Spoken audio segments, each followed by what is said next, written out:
नमस्कार. आज आम्ही या ठिकाणी आम्हाला मागच्या आठवड्यात सरांनी जसं सांगितलं की विनंती केली होती की तुमच्यासाठी बेल्टची आवश्यकता आहे आणि आम्ही ते बेल्ट उपलब्ध करून तुम्हाला ते देण्यासाठी आलेलो आहोत. खरं तर मी या ठिकाणी तुम्हाला फार काही मार्गदर्शन करणार नाही, परंतु बघा आपण सगळे वसतिगृहामध्ये राहतो बरोबर. या ठिकाणी असं कोण कोण आहे की ज्याला आई आणि वडील दोन्हीही नाहीत? आहे, सगळ्यांना पालक आहेत. असं आहे का सर कोणी की आई आणि वडील दोघंही नाहीत? हा म्हणजे आणि सगळ्यांची परिस्थिती जेमतेम सेम आहे. खरं तर मी देखील काही वर्षापूर्वी हॉस्टेलला होतो. इयत्ता 8वी 9वी 10वी ही 3 वर्ष मी वसतिगृहामध्ये काढलेले आहेत. वसतिगृहामध्ये राहत असताना आपल्याला घरच्यांची आठवण येणं साहजिक आहे, परंतु वसतिगृह हे देखील आपलं घर असतं. जेव्हा आपण वसतिगृह सोडतो तेव्हा आपल्याला वसतिगृहाची किंमत कळते. आणि हे जे तुम्ही सगळे एकत्रित राहतात हे देखील आपलं कुटुंब आहे हे समजून आपण राहिलं पाहिजे. वसतिगृहामध्ये राहत असताना आपण बऱ्याच वेळा मारामाऱ्या करतो, आपल्या जवळच्या मित्रांना मारतो, एखाद्याचा द्वेष करतो. तर असं न करता आपण प्रत्येकाला या ठिकाणी समजून घेतलं पाहिजे. आपण सगळेजण घर सोडून या ठिकाणी आलेलो असतो. ज्यावेळेस मी माझ्या वसतिगृहाची तुमच्या इथे आल्यानंतर मला माझ्या वसतिगृहाची आठवण येते. माझं उस्मानाबाद जिल्ह्यातील उपळे माकडाचे हे गाव होतं, त्या ठिकाणी माझं वसतिगृह होतं. आम्ही जेव्हा जेवायला बसायचो तेव्हा आम्हाला समोर जाताना मड दिसायचं, स्मशानभूमी चिटकून होती. मी 8वीला गेल्यानंतर प्रचंड मला भीती वाटायची, मी रडायचो. घरचे मला भेटायला आले की भाऊ खायचो, मला राहायचं नाही तर असं म्हणायचो.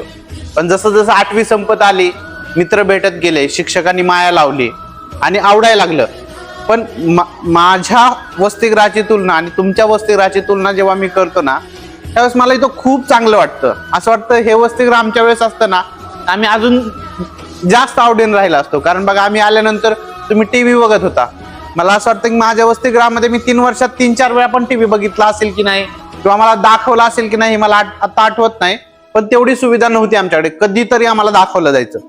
वर्षातून आम्हाला फक्त एकदा नॉनव्हेज होतं. आता तुम्हाला इथं किती वेळा मिळते मला माहित नाही. दर आठवड्याला महाशिवरात्रीला एकदाच फक्त आम्हाला शाबू आणि असं काहीतरी खायला मिळायचं. नाहीतर 2 टाइम आम्हाला तुरीची डाळ, वरण भात, भाकर आणि एखादी भाजी अशा पद्धतीचं जेवण असायचं.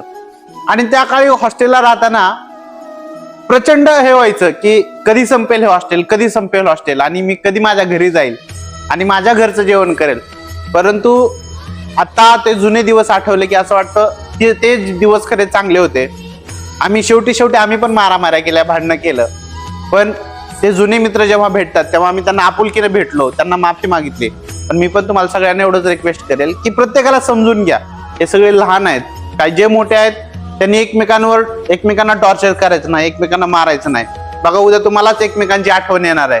आणि ज्यावेळेस तुम्ही उद्या हे वसतिगृह सोडून तुम्ही तुमच्या भविष्यामध्ये काहीतरी मोठं व्हाल, त्यावेळेस तुम्हाला तुमच्या भावंडाची, तुमच्या मित्रांची आठवण येणार आहे. तुम्हाला काही जरी शिक्षणासाठी कमी लागलं तर रयत विद्यार्थी विचार मंच म्हणून विक्रांत सर आहेत, मी आहे संतोष, आमचे अतुल सर आहेत आणि आपले सर देखील आहेत. मी तर तुमचा आता परमनंट रहिवासी झालेलो आहे. तुमच्या बाजूलाच मी राहिला आहे. कधी काही लागलं हक्काने सांगा.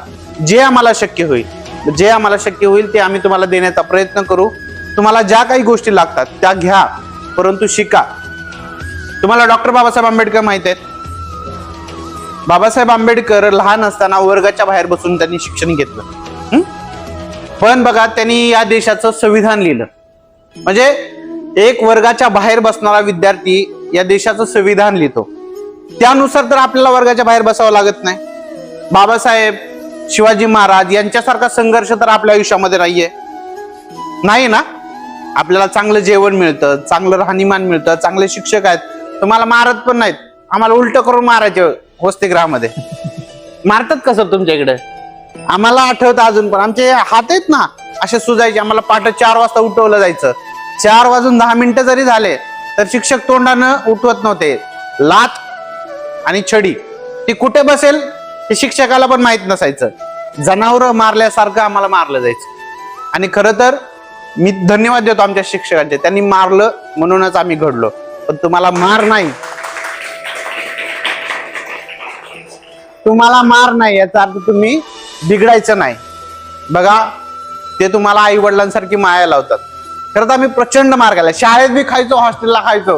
त्यामुळे असं वाटायचं कधी घरी निघून जाईल, कारण हॉस्टेलचा मार तर प्रचंड बेकार असायचा. आम्हाला गाडवे सर होते आणि एक नवले सर होते, प्रचंड मारायचे. एकदा संपूर्ण हॉस्टेल फक्त 1 तास उशिरा उठलं, आंघोळी केल्या नाहीत म्हणून 2 तास लाईनीमध्ये सगळ्यांना थांबून 2 शिक्षक मारत होते. इतकं प्रचंड मारायचे शिक्षक. आपल्यामध्ये कुठेतरी आपल्या शिक्षकांचा आदर, रिस्पेक्ट राहिली पाहिजे. आता हे प्रमाण खूप कमी झालंय. त्यामुळे मला असं वाटतंय तुमच्यामध्ये शिक्षकांबद्दलचा आदर, भीती कमी. आम्हाला गावामध्ये शिक्षकांची गाडी जरी दिसली तर आम्ही पळून जायचो आणि कुठेतरी लपायचो शिक्षक जाईपर्यंत. इतका दरारा आणि भीती शिक्षकांची होती. परंतु आजचे शिक्षक तुम्हाला प्रचंड माया लावतात. त्याचा आदर करा, त्यांची किंमत करा आणि ते जे सांगतात त्याचं करा आणि आपलं नाव, आपल्या आईवडिलांचं नाव, आपल्या कुटुंबाचं नाव उज्ज्वल करा. शिक्षणाशिवाय तुमची प्रगती अशक्य आहे. तुमच्यामध्ये स्किल डेव्हलप करा आणि पुढे जा. एवढंच बोलतो आणि थांबतो. धन्यवाद.